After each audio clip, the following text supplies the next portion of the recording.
Bon, la caméra marche toujours. C'est très bien. Je contrôle parce que ça fait... Ce que vous ne savez pas, c'est que ça fait plusieurs jours que j'ai laissé la caméra, que j'y ai pas touché, et que j'ai laissé aussi le fourgon. Donc 5 jours sans fourgon. Je l'ai laissé chez ma mère en Savoie, puis je suis allé voir dans l'Hérault mon père, passer quelques jours à la mer. Alors pourquoi je suis pas allé en fourgon? Tout simplement parce que pour faire de la Savoie à l'Hérault, ça coûte assez cher en catégorie 2, l'autoroute, et sans même compter le prix du gazole en ce moment. Donc l'aller-retour en TGV, 65 €, donc forcément c'est beaucoup moins cher. Puis là-bas j'avais pas forcément besoin du fourgon. Donc il s'est reposé. Mais pas pour longtemps. Par contre la caméra, oui, elle reste reposée. Alors je vais vous expliquer pourquoi. Demain matin je pars, pas directement. J'ai fait mes courses dans un supermarché, enfin entre guillemets sur internet. J'ai commandé au drive-in. Je m'arrête au drive-in, je fais le plein demain matin. Direction l'Italie, mais juste pour une nuit. Et après on va continuer vers la Croatie. Par contre après, c'est là que une fois arrivé en Croatie, donc 2 jours de voyage, on va le faire en 2 fois. J'aurais pu le faire en une fois, mais ça aurait été vraiment pas trop long. Une fois en Croatie, je me suis pris 10 jours dans un camping. C'est la première fois que je paye un camping, en tout cas avec le fourgon, pour me reposer au bord de la mer. Donc là, la caméra, je vais pas trop y toucher, et je vous expliquerai en plus pourquoi. Il y aurait une autre raison pour laquelle je ne pourrais pas toucher à la caméra dans le camping. Donc je vais en profiter. Qu'est-ce que je vais faire là-bas, je vous le dirai, mais en tout cas je vais surtout me reposer et rattraper le retard dans les montages. Et après ces 10 jours, bon, peut-être, je sais pas encore, peut-être Split de Dubrovnik, mais vous connaissez cette fameuse série qui a été tournée en partie là-bas.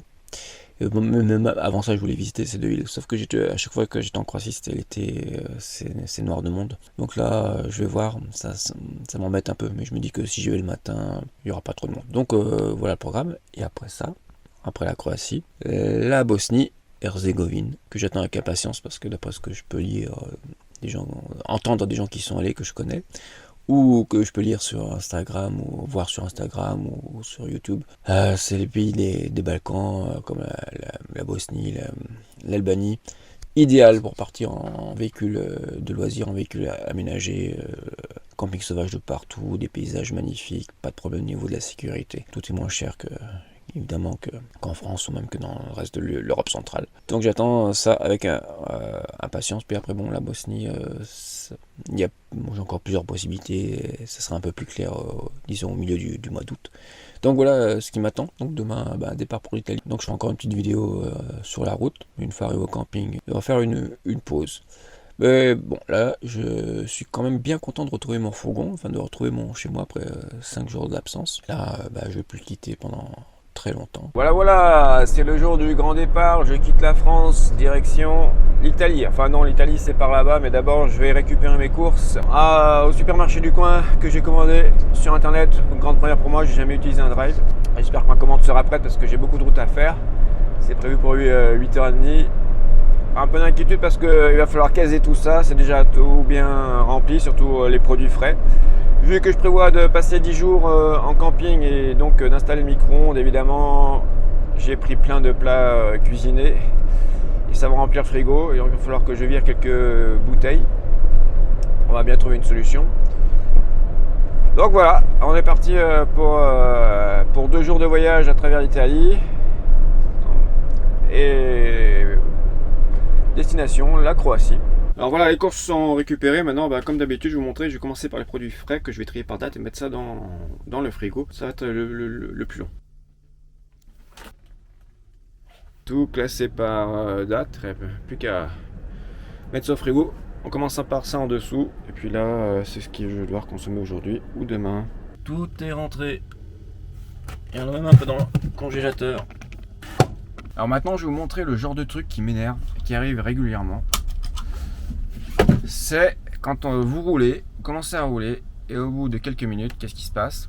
Ce placard là-bas en haut, avec de la nourriture qui s'ouvre, et les trucs qui tombent. Là, heureusement, c'était sur l'autoroute, donc il n'y a pas grand-chose qui est tombé. Alors je sais pas pourquoi, j'ai bien tiré comme ça, c'était bien fermé, mais je sais pas pourquoi, il s'ouvre à chaque fois. Donc je vais enlever des trucs dedans, c'est la seule chose à faire, mais je peux dire que ça m'énerve. Juste là-bas, devant moi, qu'est-ce qu'il y a? Il y a le tunnel du Fréjus, et derrière le tunnel du Fréjus, qu'est-ce qu'il y a? Eh bien, il y a l'Italie.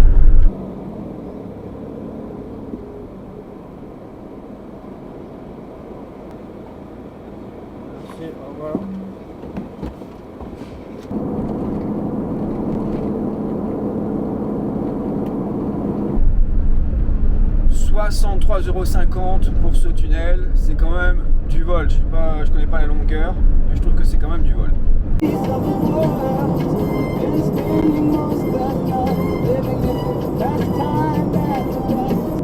Et la lumière à la fin du tunnel.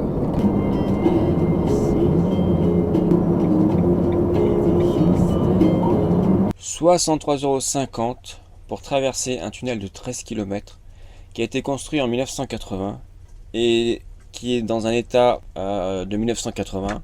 Rien n'a été refait. Vitesse limitée à 70 tout le long, une seule voie. 63,50 €.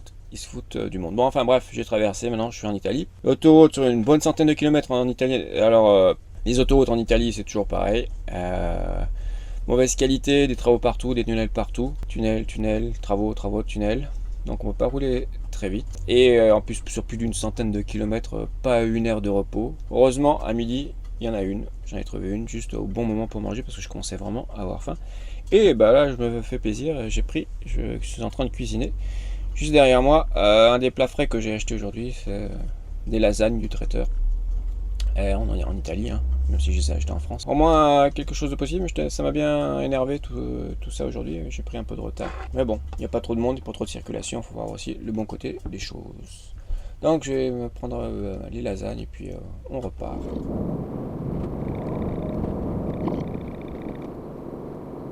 Après 8 heures de route, me voilà arrivé sur un spot qu'on pourrait appeler un spot de transit. Pourquoi? Parce que c'est pas un lieu idéal pour les vacances. En fait, c'est un grand parking.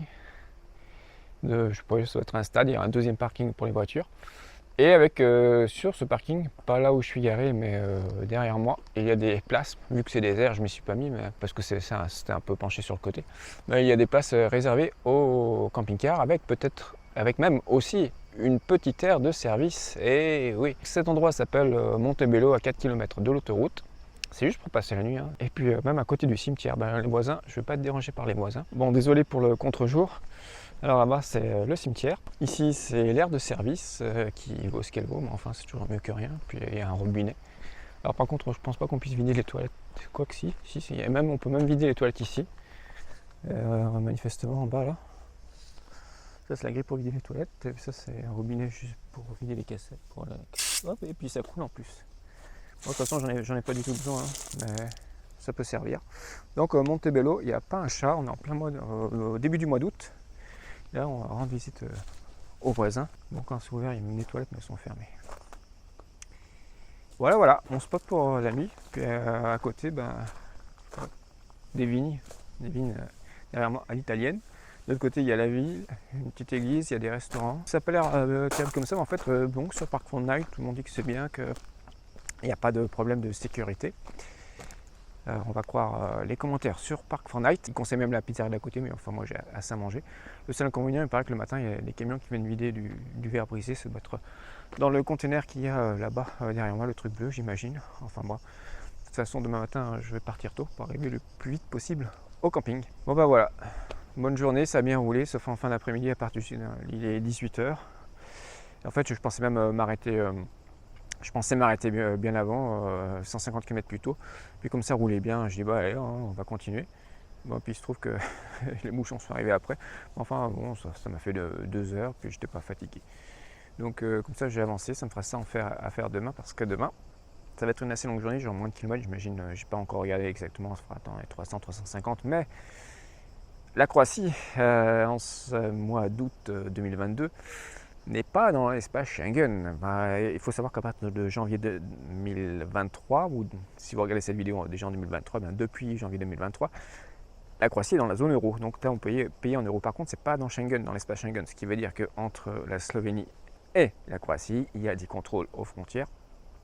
Et en général, il y a des bouchons, ça bouchonne. Mais bon, demain, c'est jeudi. C'est pour ça, il ne faut surtout pas aller en Croatie un samedi l'été. Parce que là, vous allez vous retrouver pris dans les bouchons, soit au poste frontière avec la Slovénie, ou la Hongrie, je crois, je ne vais pas dire de bêtises, soit au péage. Donc c'est pour ça que j'ai choisi de partir mercredi et jeudi. Et donc jeudi, je pense que ça ira. Et je vais surtout, je pense à être là-bas si je pars assez tôt, vers midi, 1h, au poste frontière, avant midi, je pense même. Ça devrait aller, je pense qu'enfin, dans l'après-midi, ça va bouchonner un peu plus. Donc on verra tout ça. Là, je pense que je vais passer une bonne nuit. Hein. On va dire que C'est sécurisé, on va croire Park Fortnite, que rien va m'arriver, c'est un peu à l'écart de la ville, à côté de... Ouais, c'est ça, ça doit être un stade. Et pour la nuit, il y a des voisins français qui sont arrivés, mais il faut que je vous montre leur van parce que il est pas mal. Pas vraiment le même type que le mien, un peu plus petit, mais pas la même année non plus de fabrication, vous allez voir.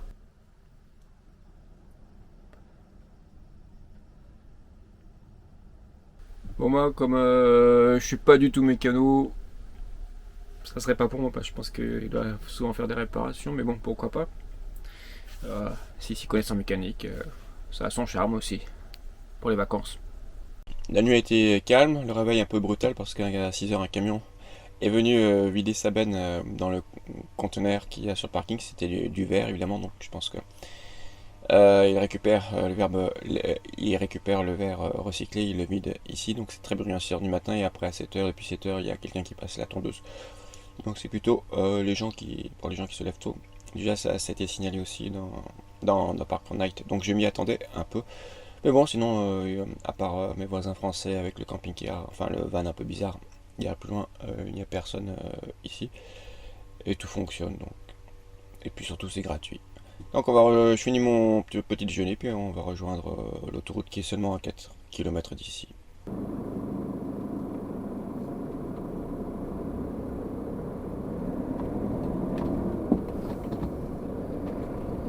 Au rond-point, prenez la première sortie sur Viale Verona. Tournez à droite sur Via Giovanni Giolitti. Puis au rond-point, dans 300 mètres, utilisez la voie de droite pour sortir à droite.